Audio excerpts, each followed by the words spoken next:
Hey, how's it going, guys? I just saw the first episode of Netflix's Avatar: The Last Airbender, and it had every single one of the red flags that I mentioned in my previous videos. But that doesn't mean it was a bad episode. Hear me out. This is gonna be an interesting review. So let's get into it.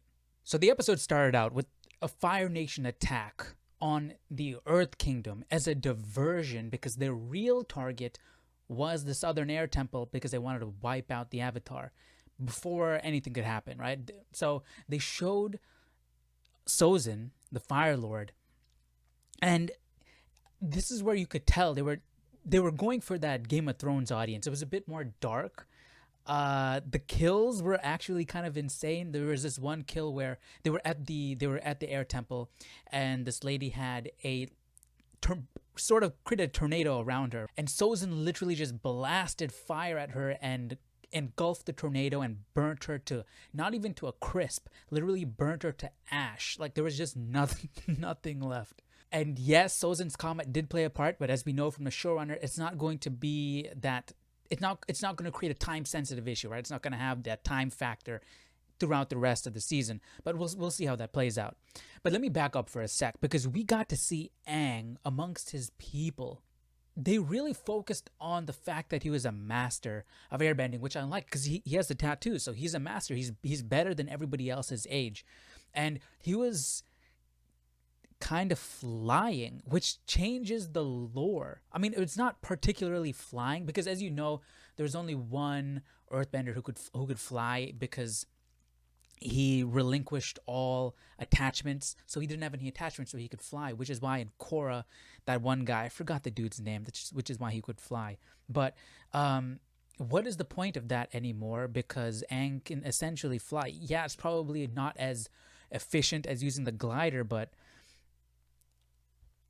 I mean, it makes sense because it makes sense if because he's utilizing the air. It really feels. I like it in isolation. If I'm just looking at this live action show, I like it because it makes sense. There's air everywhere, and he can bend air. He can manipulate air. Why not be able to like skip in the air like Namor or something like from Wakanda Forever? Like why not be able to utilize that? So it makes sense. Like he was literally up in the air and he like skipped down through the air to the ground and it looked awesome. It's just that he didn't do that in the original show. And the point of in my opinion, the point of an adaptation is to try and be faithful to the source material. Yeah, this is cool, but it is a change to bending. It is a change to air bending.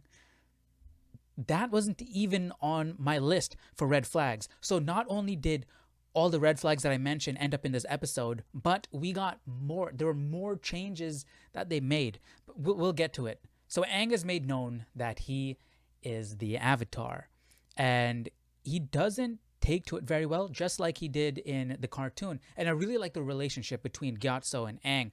I think they did that well. That dynamic, I felt it. That relationship, I felt it. And they both had a cool scene together. The thing is, they changed quite a bit. And I know why they changed it, because it directly relates to the fact that they're changing the character of Aang. We talked about this, and it completely validates the things that I was talking about earlier. They're changing the character of Aang. They're removing that silliness and giving him a drive. They're giving him more of a focus, and it started all here, even before he meets Katara and Sokka and all of them. So in the cartoon, Aang finds out that he's the Avatar, and he realizes he doesn't want this responsibility. It's too much. He runs away. He doesn't want to face the problems. He doesn't want to face all of this, the burden of being the Avatar, the savior of the world, and so he runs away. In this show, it's different. He gets the he learns that he's the Avatar, and he says, "I don't want the responsibility." And as soon as I heard that, I'm like, I don't want you to tell me that you don't want the responsibility. I want you to show me that you don't want the responsibility. And I don't know if they're going to show it. I feel like the reason why they told it to us, they had Aang tell it to us, is because they're not going to really show it too much. Because there were opportunities in this episode where they could have showed that Aang didn't want the responsibility, but they omitted it. It was in the cartoon and they took it out in this episode. So in the live action show, Aang learns that he's the Avatar, and he goes to bed at night. He doesn't want to be the Avatar. He thinks it's too much responsibility. But then he's talking to Appa. He's upset about this. He's talking to Appa, and he decides, hey, let me think about all of this. Let me cool off. Let's go for a ride, and I'll think about this. Right? He just wants to clear his head. That's why he goes away. He doesn't run away. He's not avoiding responsibility. He just goes off to clear his head. So he's already dealing with things in a much more mature manner. So while he's away, that's when the Fire Nation attack. It's a change of character for Aang. And there was even a scene with Sokka yelling at Aang saying, you abandoned us, you left us like a coward. Well, guess what? He did in the cartoon. In this show, he didn't. By the way, they did remove Sokka's sexism, at least in this episode. So Katara and Sokka find Aang, right? He comes out of the ball, and that looks visually cool. I like it. I like how it looked. The thing is, he's still passed out, and they take him back to their water tribe. And here again, they're avoiding his avoidance. They're avoiding the fact that Aang avoids things. He wakes up and Aang wants to be a kid. In the cartoon, he wakes up and he's like, let's go penguin sledding. Will you go penguin sledding with me? In the live action show, he's not awake. So he has no opportunity to say that. You see what I'm saying? They're avoiding that whole thing. The whole thing about Aang's character is that he avoids responsibility. He doesn't want it. He's scared of it. I don't get that vibe from him in this show. He's able to handle things a lot better, more maturely. That's a character change. So they take him over, and Gran recognizes that he's an airbender, and then later recognizes that he's the Avatar. That's not how it went down in the cartoon. Zuko is actually the one that reveals that he's the Avatar, and it was a surprise to him because Zuko thought he was looking for an old man, but then he saw him airbend.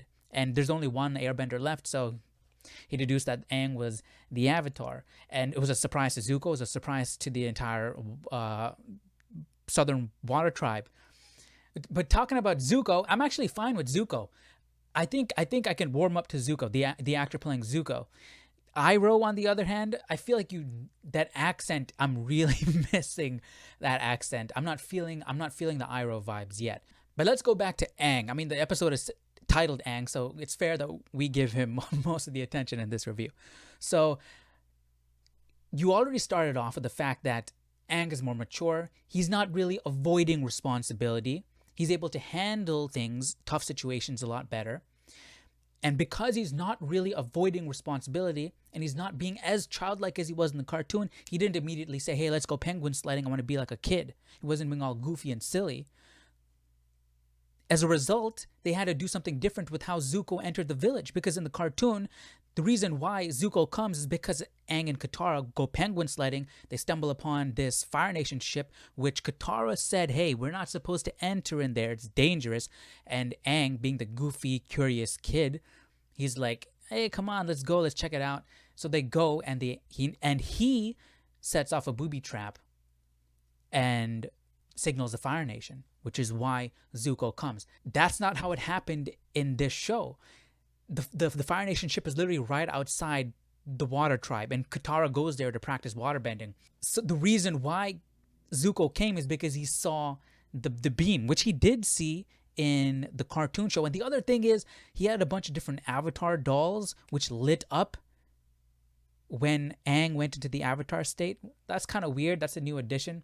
So he has a little shrine, an Avatar shrine in his ship that signals him when the Avatar is near. It's like he's Frodo with Sting that glows when orcs are near. So Zuko shows up, and Sokka and him have a little battle, and Aang intervenes and says, hey, take me.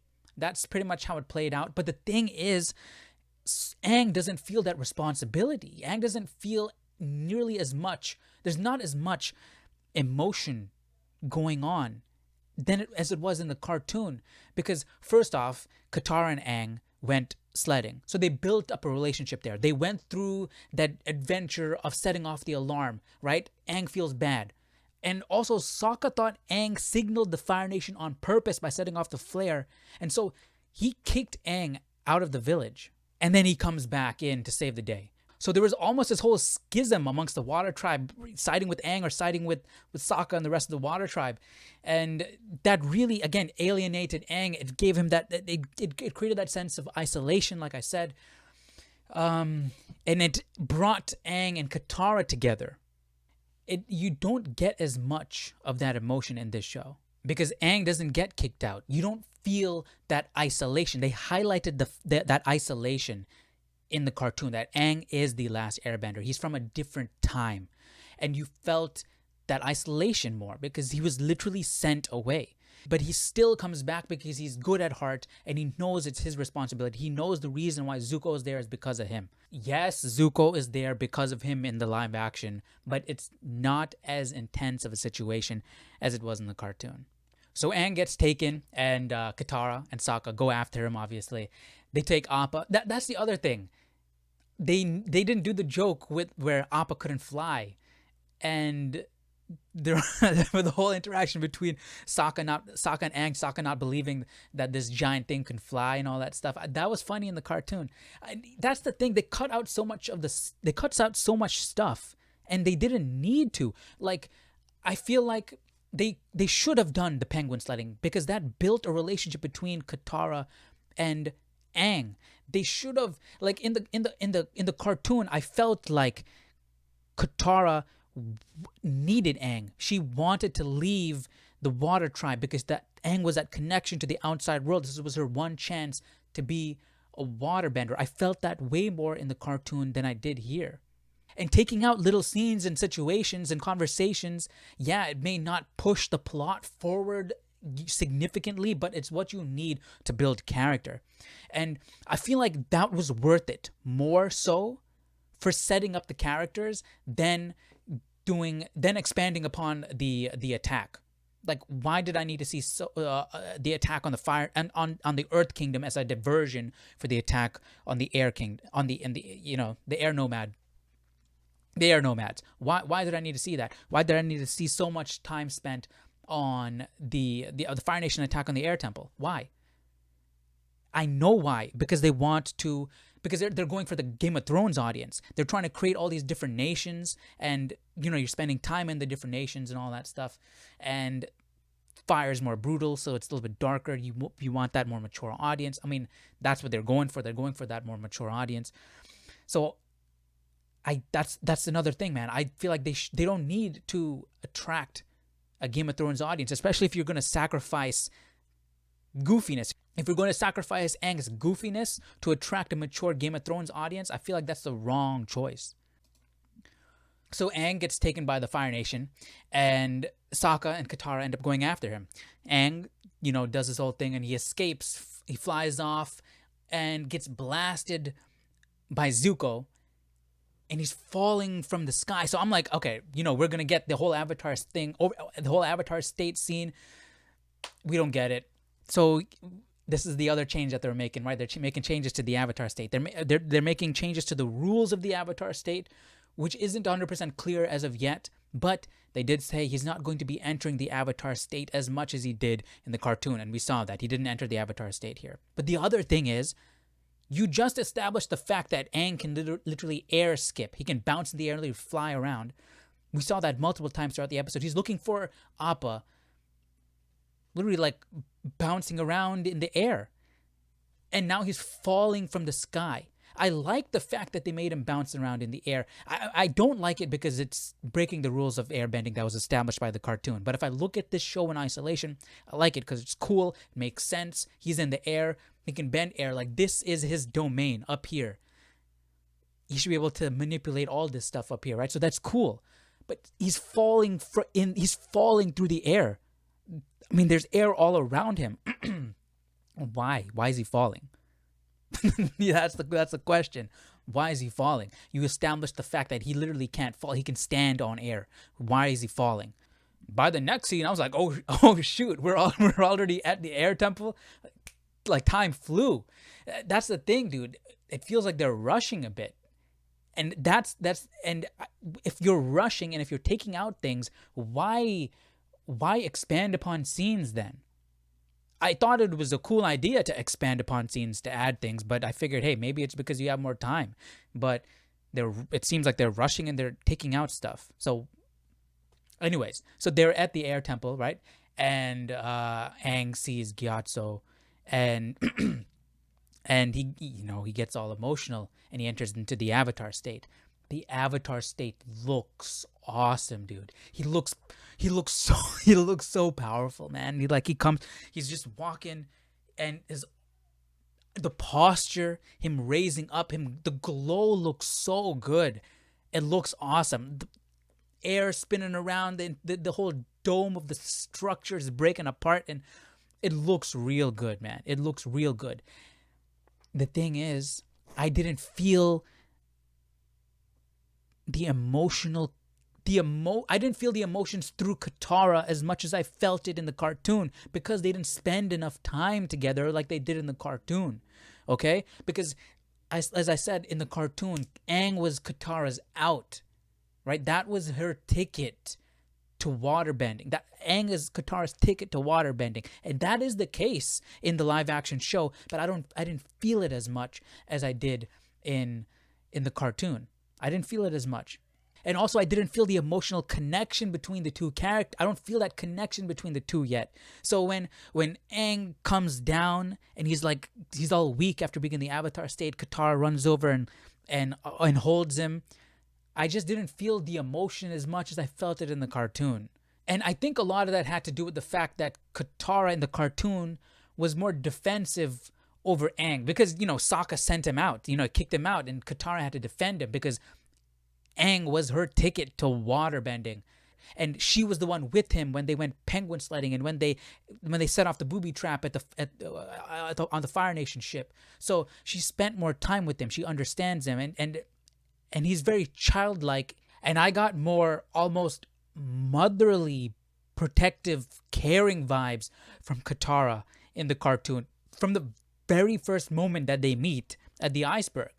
So not only did it have all the red flags that I mentioned in my previous videos, I wrote them down, attracting a Game of Thrones audience, a more mature, a newer audience.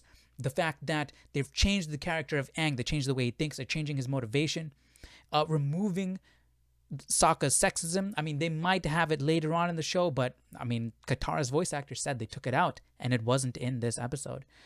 Avatar state changes. He didn't go into the avatar state as he did in the cartoon. And not only that, there was more things. They had actual story and plot differences and changes to bending.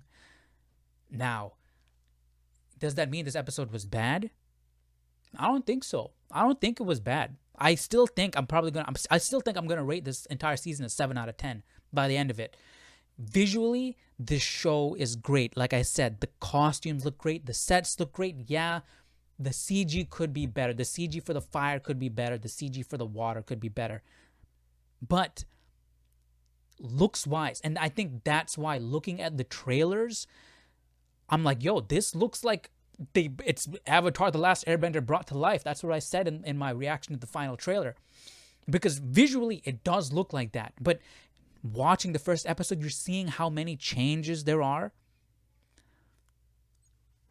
I gotta see more. I only saw the first episode. I mean, it's not, the changes aren't so drastic that it's fundamentally changing the show. It's not like this is Dragon Ball Evolution or something like that, It's still a whole lot closer. I'd still take this 100% over the movie, the M. Night Shyamalan movie. I'll take this 100% over that. But there are still big changes that are being made, and they're not big enough for me to be like, hey, yeah, this is bad. I don't like this. So I'm still curious to see how the rest of the show plays out.